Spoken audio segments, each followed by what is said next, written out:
शुक्रगुजार हूँ इन काले कोट वालों का और दरख्वास्त गुजार भी हूँ।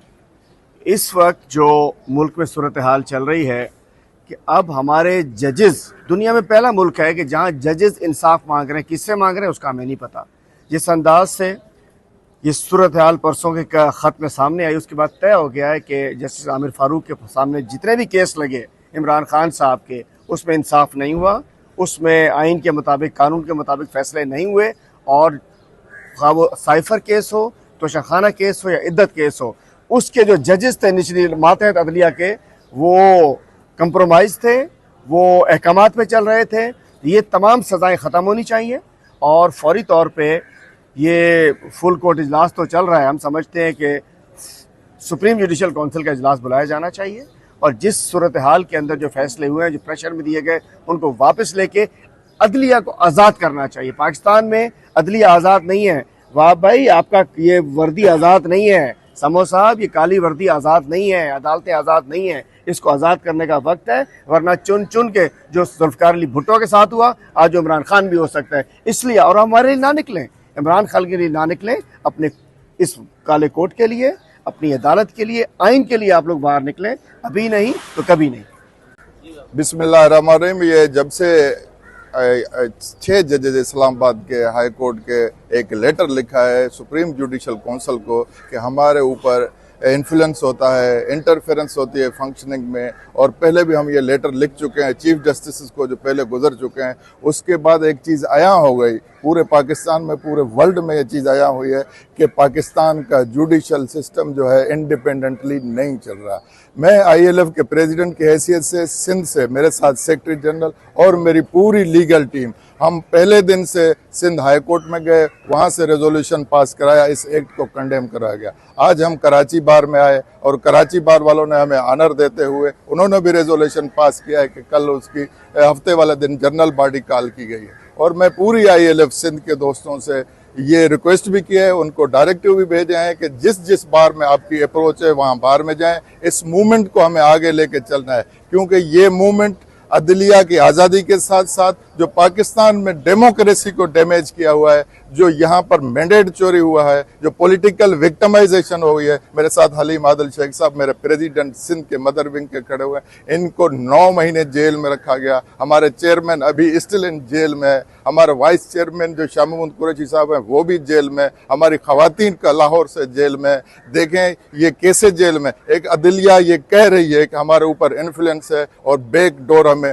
परेशान किया जाता है, हमारी सर्वेलेंस की जाती है, हमारी वीडियोस बनाई जाती हैं। एक ये शर्मनाक बात है और ये अलमनाक वाक़या है। इस वाक़े की जितनी भी मजम्मत की जाए वो कम है। हमने पूरी लीगल फर्टर्निटी, हम उसकी मजम्मत भी करते हैं और हम पाकिस्तान के लीडिंग लायर हैं। हम पाकिस्तान की नुमाइंदगी कर चुके हैं, हम सिंध की नुमाइंदगी कर चुके हैं, हम पूरी सिंध के वकला से और पाकिस्तान के वकला से ये डिमांड भी करते हैं, ये रिक्वेस्ट उसके साथ करते हैं कि आए बाहर रोडों पर आए और अपना जो बार एसोसिएशन के जनरल बॉडी है उसमें शिरकत करें और इस मूवमेंट को तब तक नहीं छोड़ें जब तक अदलिया हमारी आज़ाद नहीं होती और पॉलिटिकल विक्टिमाइजेशन ख़त्म नहीं होती, सही डेमोक्रेसी पाकिस्तान में नहीं आती, तब तक हम भी चैन से नहीं बैठेंगे। इंशाअल्लाह ताला ये वक्त आया है कि पाकिस्तान की हकीकी आज़ादी हो। और हमारे आखिर में डिमांड करूंगा, जब ये पॉलिटिकल केसेस इस तरीके से हुए हैं, जो हमारी लीडरशिप जेल में, ख़ास तरीके से इमरान खान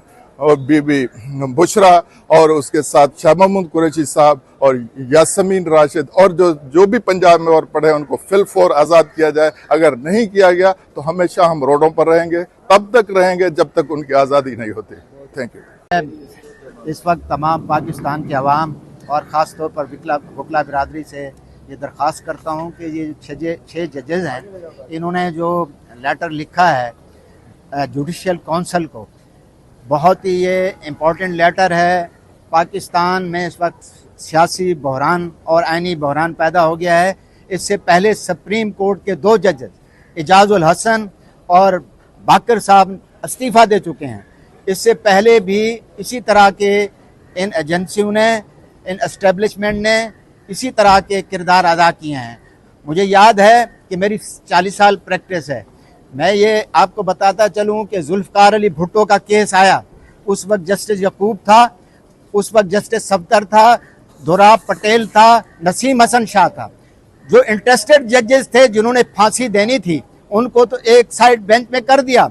जस्टिस सफदर को यहाँ से मार के भगा के केस दर्ज करके उसको बेंच से अलहदा किया गया और उसको मुल्क से बाहर किया। इसी तरह आज भी हमारे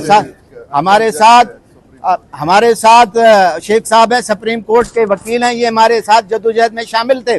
हम तमाम वकला सिंध में, जैसे हमारे वहाँ बलोच साहब हैं, इनकी 9 महीने की जेल है कंटिन्यूसली, इनकी फैमिली को टार्चर किया गया है, इनको टार्चर किया गया है। इसी तरह शाह महमूद कुरैशी साहब हैं, इसी तरह परवेज इलाही साहब हैं, इसी तरह इमरान खान है, वो जेल में पाबंद सलासल हैं। और ये जजेस को डिक्टेशन देते हैं जाके कि ये फैसला आपने लिखना है, इस फैसले को रिजेक्ट करना है, ये बेल मंजूर करनी है, ये बेल आपने रिजेक्ट करनी है। ये कितने अफसोसनाक अभी हमें खुशी ये है कि पहली दफा इमरान खान और हमारे तमाम दोस्तों की जदोजहद से ये तो हुआ है कि कुछ जजों का ज़मीर जागा है, कुछ अदलिया के लोगों का ज़मीर जागा है, कुछ सीनियर वकीलों का ज़मीर जागा है। और आइंदा आप चंद दिनों में देखिए कि जितने भी एजेंसी के भी लोग हैं, एस्टेब्लिशमेंट के भी लोग हैं, हमारे अपने लोग हैं, उनके भी ज़मीर जागेंगे और पूरी वकला बिरादरी, पूरा पाकिस्तान, जितने भी लोग हैं पाकिस्तान के अवाम सच और हक के साथ खड़े हैं और अदलिया के पीछे खड़े हैं, इन जजों के पीछे खड़े हैं। आप निकलें, जो भी आपके साथ ज्यादती हुई हैं, आपकी फिल्में बनाई गई हैं, बेडरूम तक आपके कैमरे रखे गए हैं, आपके साथ बच्चों को अगवा किया करने की धमकियां दी हैं, आपके भतीजे अगवा किए गए हैं, तो आप निकले। हम वकला काले कोट वाले, हम irrespective of any community and any political party, we are with strong comprehensive with the support of जजेस जुडिशरी। हम उनके साथ हैं, उनके साथ खड़े रहेंगे और इंशाअल्लाह ये जल्द ही इमरान खान भी बाहर आएंगे और जमहूरियत भी बहाल होगी, आइन भी बहाल होगा। अब मैं दरख्वास्त करूंगा